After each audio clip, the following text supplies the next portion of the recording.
Teofimo Lopez, let's start here. Split decision win over Sandor Martin. One judge had Lopez winning 8 of the 10 rounds. That clearly wasn't the case. Lopez went down in the second round. There was a slip later on that seemed like more of a knockdown than the first one. All in all, I thought Teofimo did not look good in there. I also do think he did enough to get the win. What do you think? Did you think he won the fight? And what did you make of Teofimo Lopez's performance? Ultimately, yes, I did have him winning the fight. He did not impress me. I believe he's regressed quite a bit. Yes. And Devin Haney put out a tweet and he said, Kambosos ruined him. I disagree. I think Lomachenko ruined him. Ever since that fight, he has looked less and less impressive. And he was one of the guys that I've been the most high on. I love when he fights. I love watching his fights. I love calling his fights. Teofimo is a spectacular person to watch perform. But in recent years, ever since that Lomachenko fight, he just has not looked the same.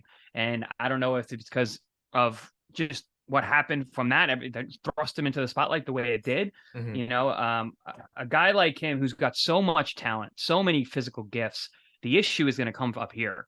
And it seems like that's really what happened with that Lomachenko win and everything around it moving up after that. I think he needs to get back to his roots. He needs to get back to his boxing. He was outboxed last night. It wasn't anything other than that. He fought very impatiently, which he's exactly how we fought Kambosos. He fought very come forward, looking for big shots, dropping his hands as he's throwing his right hand, lunging, jumping up in the air. There's times if you really look, he's literally off both feet in the air, getting hit with shots. Why? What are you doing? Not jabbing. He doesn't jab anymore. He used to have a great jab. He out-jabbed Lomachenko. Lomachenko's a southpaw. Sandor Martin's a southpaw. You can say, oh, well, he's a southpaw. You don't jab that much against a southpaw. Okay, he did against Lomachenko. So I don't know. I was not happy with the performance, but ultimately I did have him winning the fight. Yeah, a lot to unpack there. Agree with everything you said. I do think it mentally first. We'll start there. After the Lomachenko fight, you're absolutely right. You know, not a lot of people were picking him. I actually was with him a few months before that. You picked him to win. I picked Lomachenko, but I told everyone that.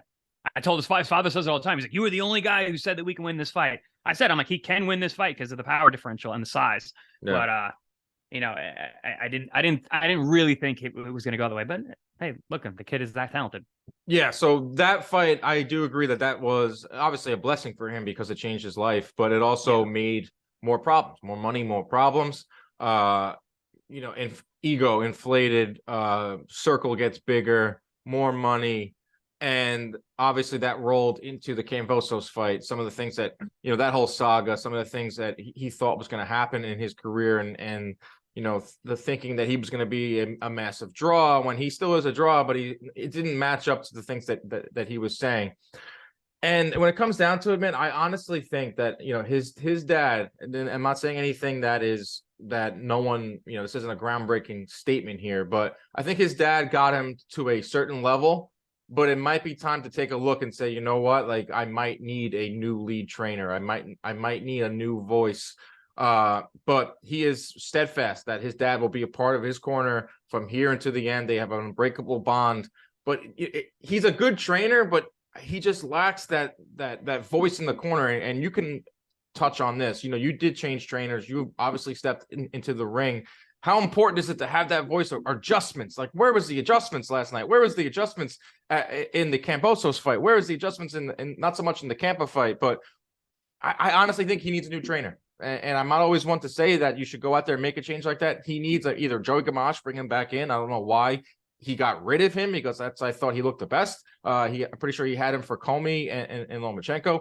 There has to be a lot of changes in his personal life, which are not easy. But one change you can make is bring in a good trainer, bring in a different voice. Fantastic point there, Dan. You mentioned Joey Gamache. Well, actually, let me just speak on my own personal experience first. I trained trainers multiple times, and I think it was I still kept like Keith Trimble, who was in my corner for literally every single boxing fight that I've ever had. And I never, just like he doesn't want to get rid of his father will always be in the corner. That's my relationship with Keith Trimble. He will be in my corner no matter what. I had other head trainers throughout my career, but I always had that. Keith was my rock, and his father can still be that for him. He can have a different voice, though. It's good to have a different voice. It's good to it's semantics. There are certain words that hit you a certain way when you're in a ring, when you're in training, and also just from keeping yourself from getting flat.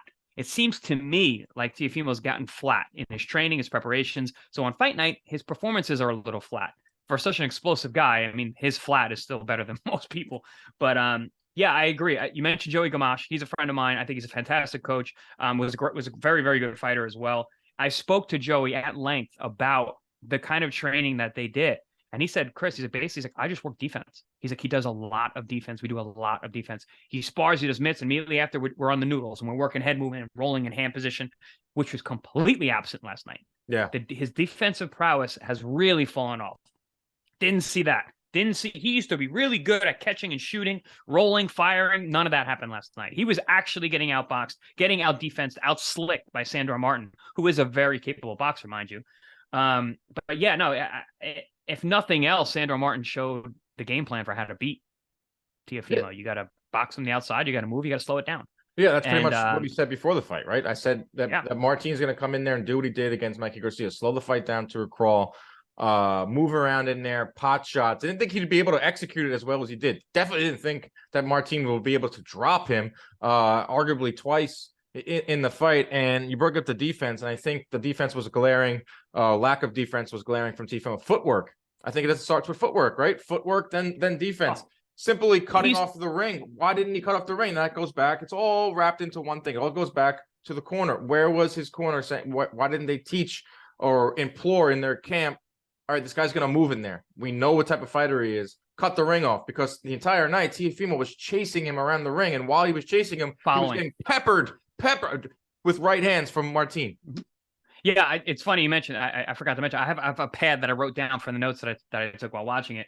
I don't have it in front of me. Following, he followed him all night long. Wasn't cutting off the ring at all. Was not making the ring small. And Sandor Martin wanted to move, and he was allowed to.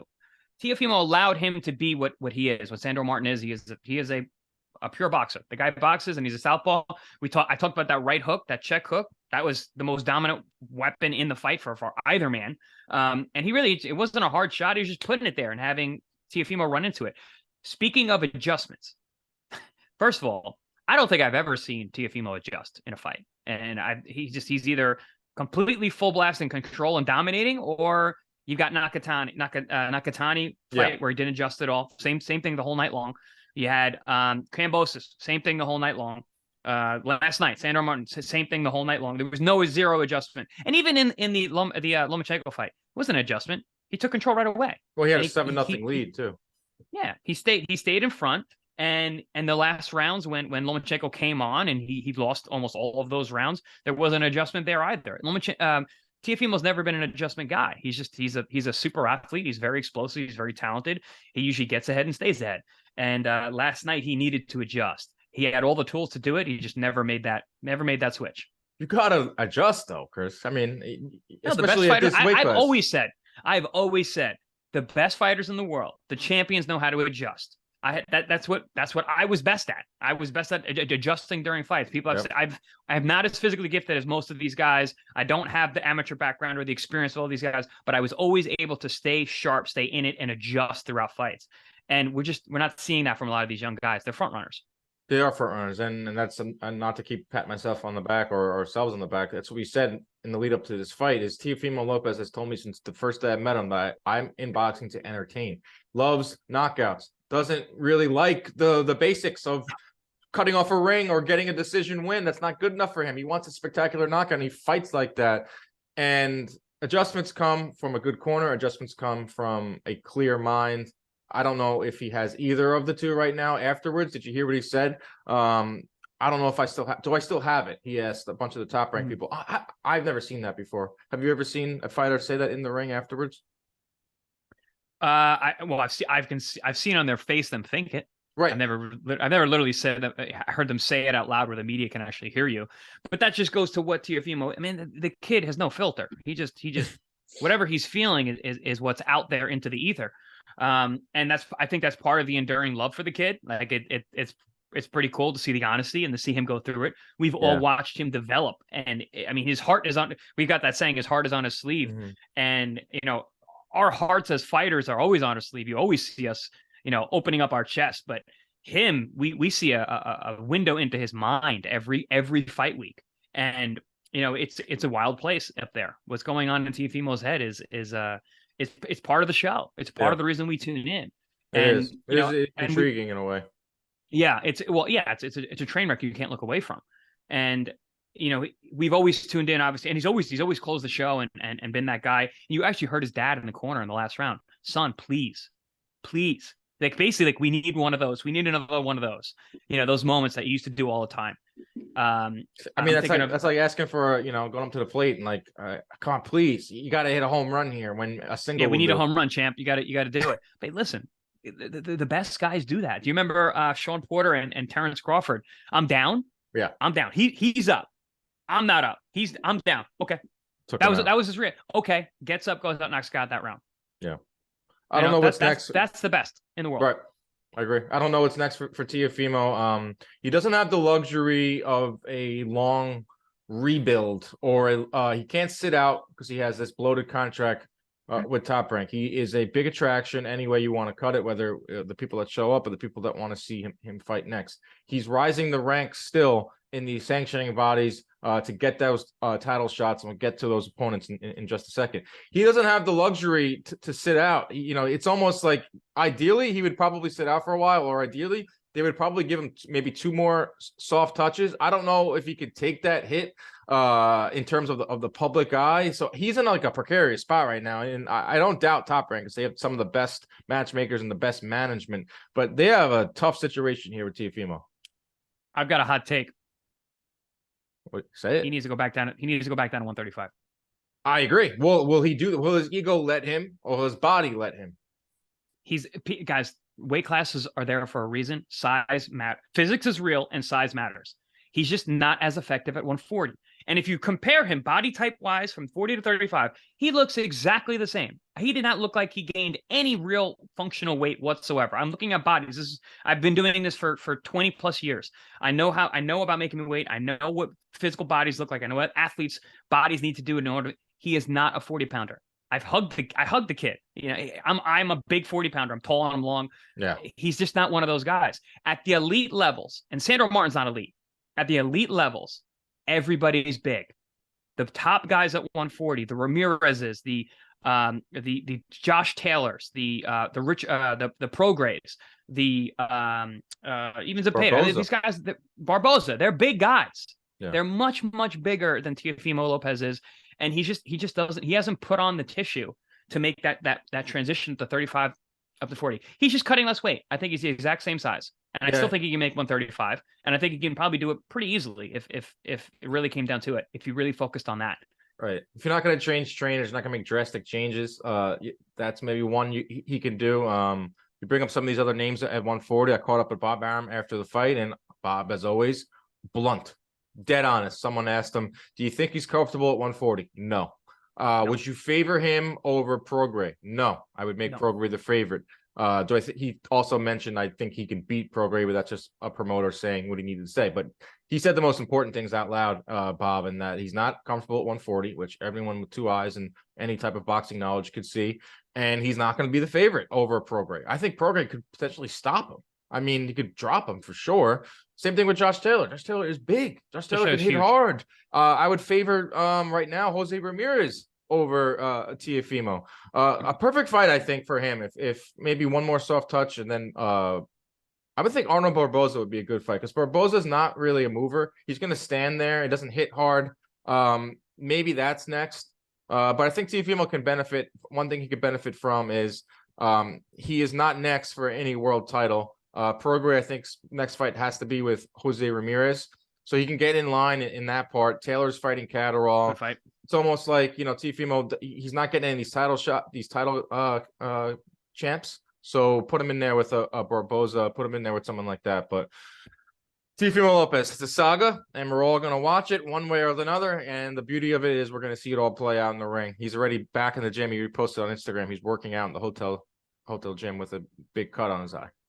That's because of his ego. That's not indicative of him progressing. That's more of an ego thing, because it's a little bit bruised. Yep. But yeah, I mean, I think we're both in agreement on a lot of points when it comes to Teofimo. Rooting not for to him. take any. No, yeah, again, that's exactly what I was going to allude to next. It's not taken away from him at all. I've been a big fan. I said that. I've personally spoken to the kid and his father many, many times. I like them both a lot. They're good people. And I think the kid still has a lot left, but he's got to tap into that thing that he had, because Doesn't look like the same person. he's missing it. Now Doesn't he's look like the missing it now. same person from the Comey fight. Doesn't look like the same person that was having fun in there in the lead up to the Comey fight. And like you said, like, he made life-changing money in his career, seemingly changed for the good, but it seems like it was just the opposite after Lomachenko. Jared.